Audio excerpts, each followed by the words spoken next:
Hello everyone, it's me, your boy Derek or Matthew or whatever else you want to call me, and I'm back at it again with the Cruella Party, but part 2 this time. If you didn't watch part 1, please head on over there so you can understand the context of what I am doing and what my original plans were. But as a quick recap from last time, I love the movie Cruella so much that for the month of August, I wanted to do a Cruella month where every single day of the month I had a new Cruella themed video for you all. I wanted to do it in August specifically because August 27th is when Cruella becomes available to stream on Disney Plus at no additional cost, which you should all go check out right after watching this video because the movie really is that amazing. I realized that I realistically could not do a whole Cruella month because I take forever to film and edit, so I condensed it all down to a Cruella week, which included ideas such as the Cruella Saw, the Cruella Monologue, Cruella Analyses, and the Cruella Calendar. But unfortunately, only 2 of those ideas from the original Cruella week plan managed to survive and actually be filmed: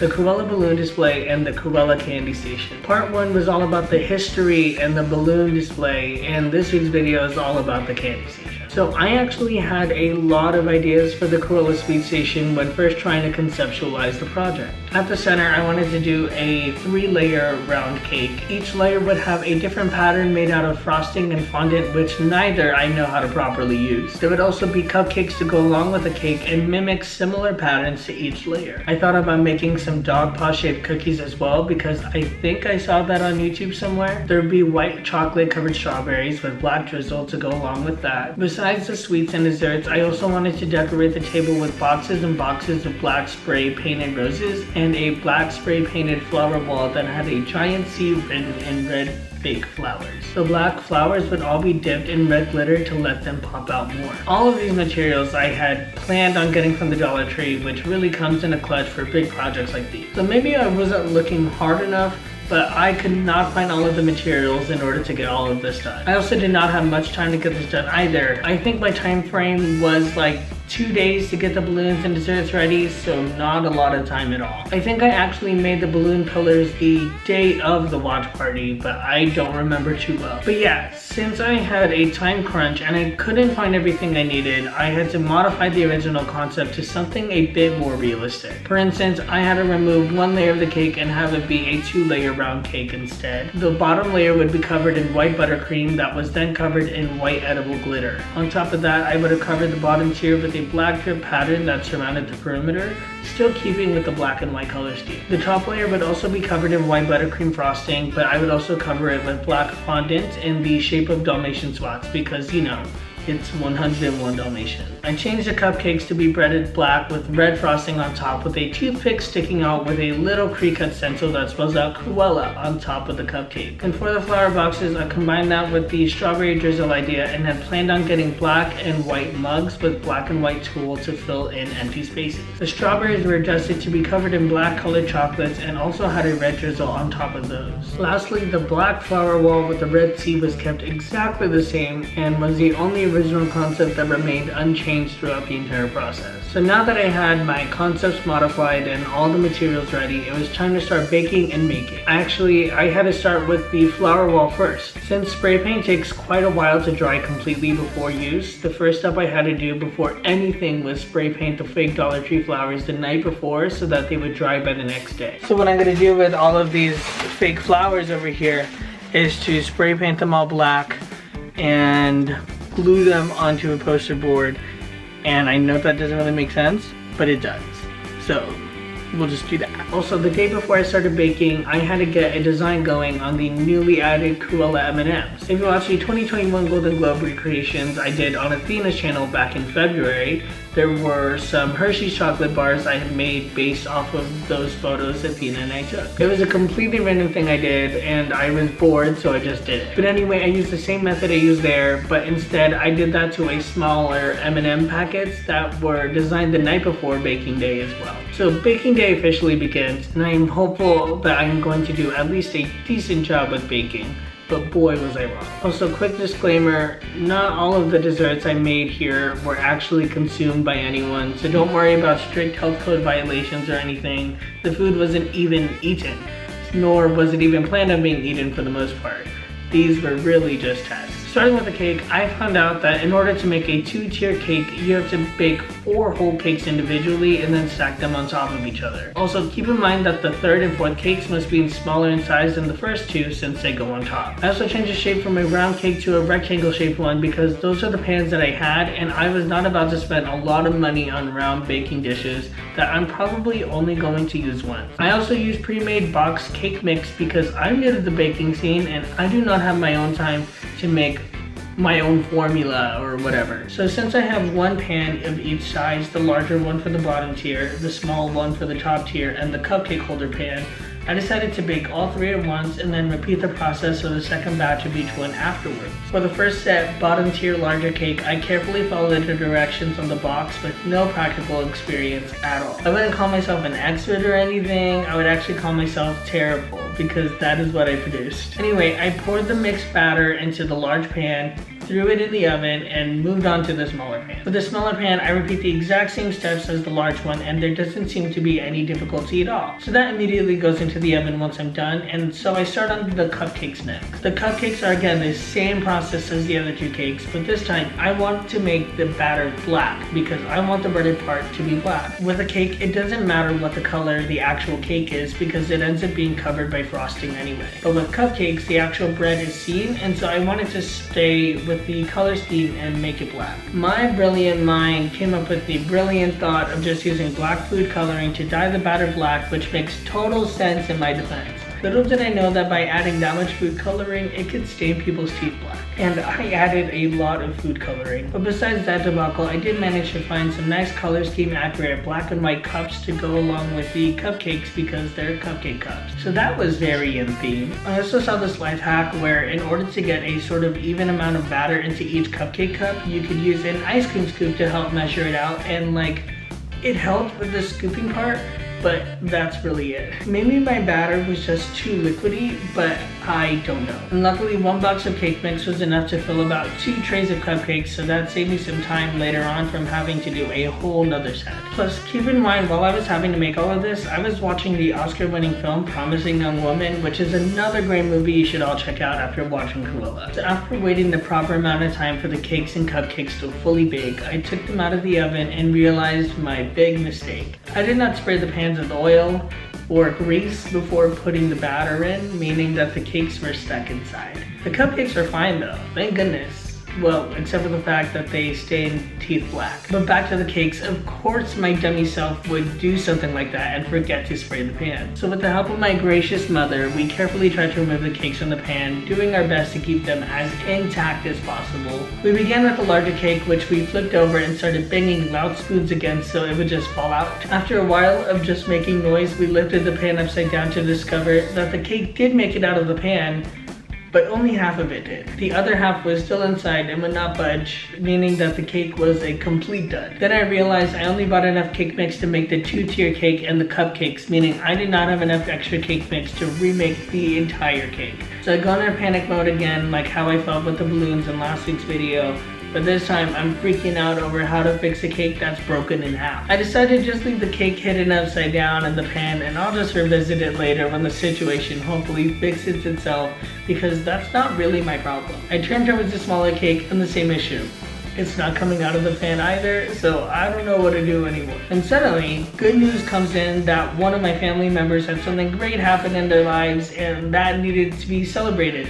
So that was a perfect excuse for me to use that cake. I quickly just slapped frosting and whatever toppings I had and wrote the word congrats, poorly written in frosting, but it worked. So that kind of delayed me for a while because I was celebrating and I had the perfect excuse to get rid of that cake. After the celebration, I had to get back to working on this dessert table. At this point, I hadn't actually finished anything because all of the work that took me hours to get done earlier in the day turned out not to work at all. So I tried to salvage the cupcakes, even if they were little trickster cupcakes. I started covering them in white frosting. I know I mentioned earlier that I originally intended for them to be covered in red frosting, but I just couldn't find any red, so I just made them white. It still fit the black and white theme that also had a hint of red. The star tip that I got for the piping bag I thought was gonna be a lot wider so that the frosting would look nicer, but I was deceived, so that's why they look a little sad like that. I also got some white sprinkles and covered the cupcakes in those as well, but they didn't do too much except add more sugar on top of this mess of a creation. At the same time with this, I was also using the pre-cut to cut out the name Cruella so that I could tape it onto a toothpick and stick it at the top of the cupcake. But then at the first cutting trial, I realized that the letters were just too thin to be able to hold themselves up together,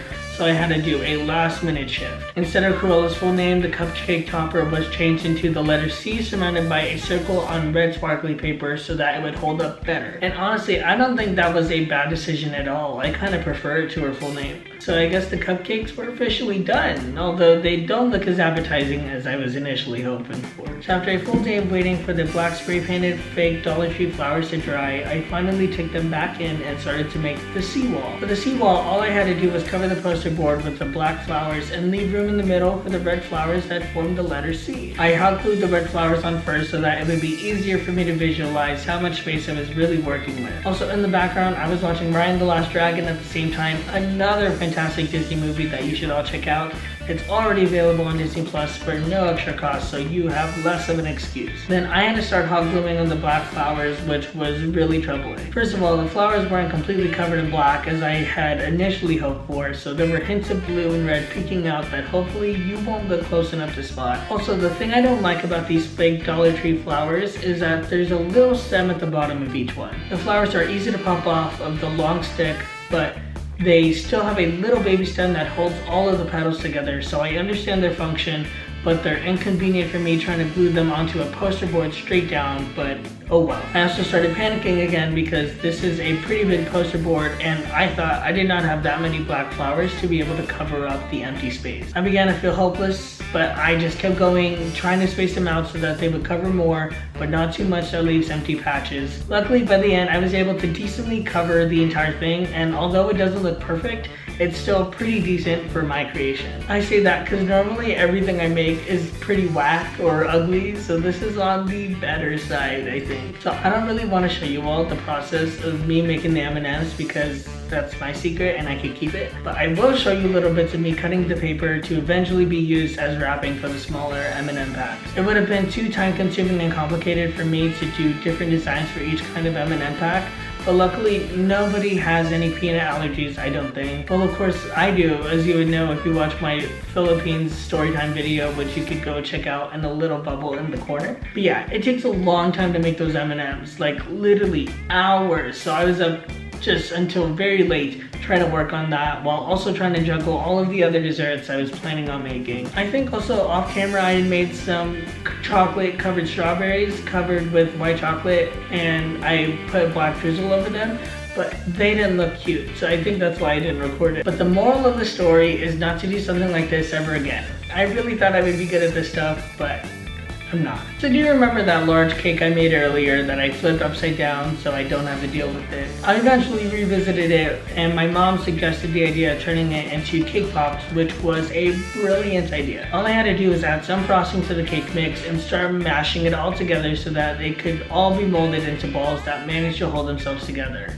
Simple enough, right? Wrong! Somehow I managed to mess that up as well. I thought I was doing pretty decent, and then I realized the pops were all becoming different sizes and they were too liquidy to even be able to maintain a solidified state. So at that point I had to abandon the cake idea as a whole and even the cake pop idea, and I felt defeated. But once you're at the bottom, there's nowhere to go but up. And I didn't necessarily go up, but I continued going somewhere. It was finally the day of the actual Cruella party and I was so underprepared. I was making the balloon colors in the morning. I think my timeline is all messed up, so I'm not too sure on anything. I blame Loki for that. Another Disney Plus shout out, they should just sponsor me at this point. Wait, what if I did a WandaVision theme party? Anyway, I had to do a lot of last minute work before everyone started to arrive. I had to order food because there was no way I was making these poor people eat my monstrous dessert creations. I had to make the balloon pillars, and I also had to get some extra snacks for the Cruella cart. The Cruella cart was my excuse as to where I could throw in other typical movie snacks without having to strictly stick with the black, white, and red theme. The Cruella cart had a lot of different candies, popcorns, chips, and all of the other essentials for an enjoyable movie-going experience. I created some fun black and white take-home boxes full of the Cruella M&Ms and some of the extra red shiny pre-cut cut. And I brought out my light box to spell out Cruella just in case anyone was confused over what movie we were celebrating even though I shoved Emma Stone's face on the M&M. But it was finally all coming together. So the guests are now finally arriving to my house, which means it's time to impress and show off all of my hard work that ended up not working for the most part. As for the guests, we got some familiar faces such as Athena and Katie, plus some new faces as well, Emily and Glory. They are all some of my best friends, and I'm so grateful that they came to enjoy the 8th wonder of the world, Cruella, with me. Unfortunately, a lot of the footage that I took at the actual watch party I can't use because we talk about some really random stuff and that wouldn't make sense, or they're blasting Olivia Rodrigo in the background, which would make me a copyright strike, and I don't want that. But yeah, I hope that they enjoyed all of the Cruella treats and goodies, and even if they didn't eat it, at least they fit the theme, I think. And hopefully you all watching this did as well. Maybe I inspired you to make your own Cruella-inspired desserts or balloon display. But yeah, thank you all for watching this, and I hope to see you all next time, whenever next time is.